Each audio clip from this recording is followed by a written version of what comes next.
おっさんがアストロニアで検証していきます。今回はメガテックの施設、ミュージアムへのリソース寄付の自動化を行っていきます。最終的に資源、バイト、電力、種子をそれぞれ300万ポイントの提供が必要になります。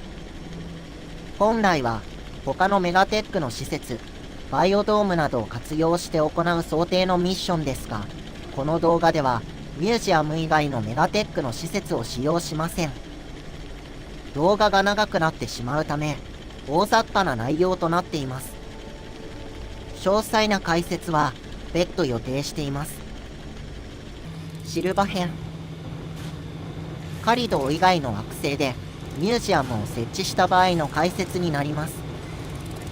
電気とバイトの提供は以前投稿した無限発電のアップグレードや序盤にできるバイト稼ぎを参考にしていただければ簡単に達成できます。種子について。種子はバイオドームを活用せずミュージアムに接する場所で栽培して直接提供します。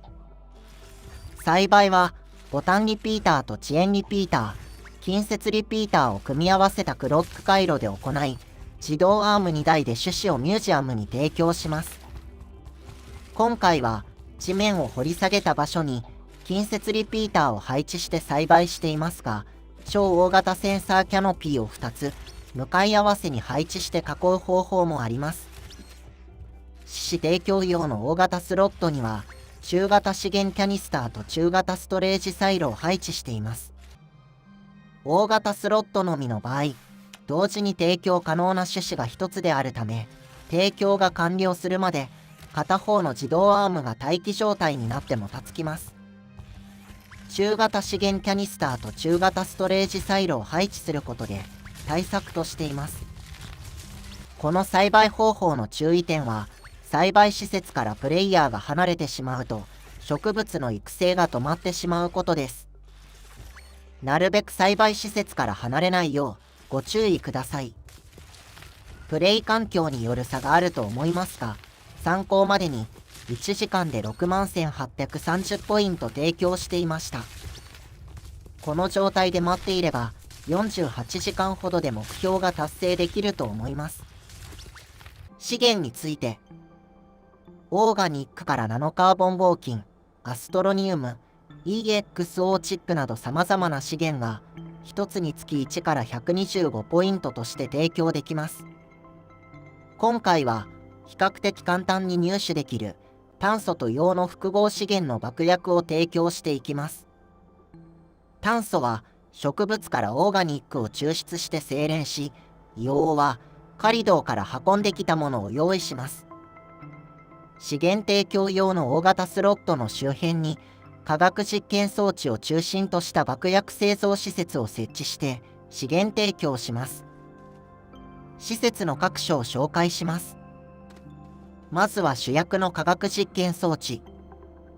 超大型プラットフォーム C に配置した化学実験装置3台で受け取った炭素と硫黄を合成して爆薬を排出します。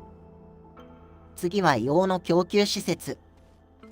長時間の稼働に合わせ、大型ガスキャニスターに溜めた硫黄を自動アームで供給します。余裕があれば、超大型プラットフォーム C に大型ガスキャニスターを3つ、そうでなければ、大型 T 字プラットフォームなどで対応します。最後に炭素の供給施設。オーガニックをポータブル溶鉱炉で精錬し、炭素を化学実験装置に供給します。タッパーで抽出したオーガニックを2台の自動アームで中型ストレージサイロの左右に4台ずつ配置されたポータブル溶鉱炉に運びます。精錬された炭素は2台の自動アームで化学実験装置が配置された超大型プラットフォーム C に供給されます。化学実験装置から排出された爆薬は自動アームで資源提供用の大型ストレージへ提供されます。この爆薬製造施設を2セット用意して爆薬を供給していきます。実際に爆薬製造施設を稼働させます。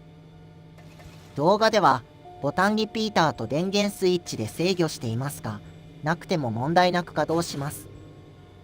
ガスキャニスターにため多様の供給が尽きるまで爆薬を提供し続けます。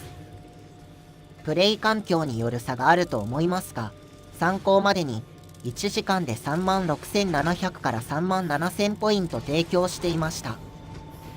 硫黄の供給が止まらなければ、82時間もあれば目標が達成できると思います。また、こちらの施設はプレイヤーが離れても問題ないので、別途他の資源を用意してもいいかもしれません。仮堂編。仮堂でミュージアムを設置した場合の解説になります。仮堂の場合、対企業縮装置で硫黄が抽出できるので、資源、バイト、電力、種子のすべてが1箇所で提供できます。ミュージアムを中心に爆薬製造施設、研究施設、発電施設、栽培施設を設置します。電力について、以前投稿した無限発電アップグレードで紹介した中型発電機を24台使用した発電施設を2セット用意します。この電力は他の施設の稼働とミュージアムへの電力提供に使用します。各施設を稼働させた余剰電力を電力提供します。バイトについて、以前投稿した序盤でできるバイト稼ぎで紹介した対企業縮装置と研究分析台を使用した研究施設を用意します。超大型プラットフォーム C に対企業縮装置1台と研究分析台3台を配置した研究施設は1セットで毎分360バイト得られます。現在のバイト数と相談してミュージアムにバイトを提供します。2セットで69時間、3セットで46時間ほどで目標が達成できると思います。種子について、シルバと同じ栽培方法で種子をミュージアムに提供します。プレイ環境による差があると思いますが、参考までに1時間で62,220ポイント提供していました。要因は不明ですが、シルバよりも少しポイントが多く、こちらも48時間ほどで目標が達成できると思います。資源について、基本的にシルバの爆薬製造施設と構成は同じですが、カリドーでは大気から硫黄が抽出できるので、ガスキャニスターの代わりに対企業縮装置を追加します。超大型プラットフォーム C に対企業縮装置を3台配置して自動アームで硫黄を供給します。爆薬に必要な資源はすべて爆薬製造施設から抽出されるので永続的に稼働します。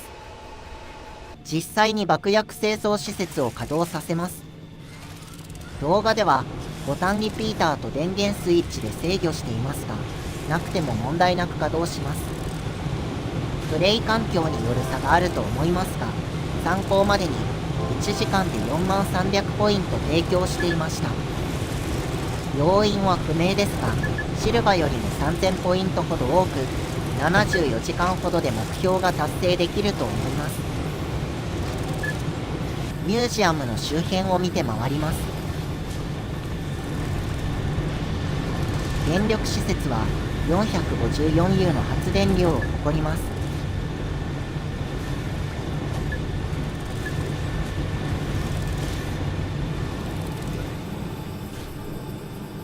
研究施設は毎分720バイトの分析力があります。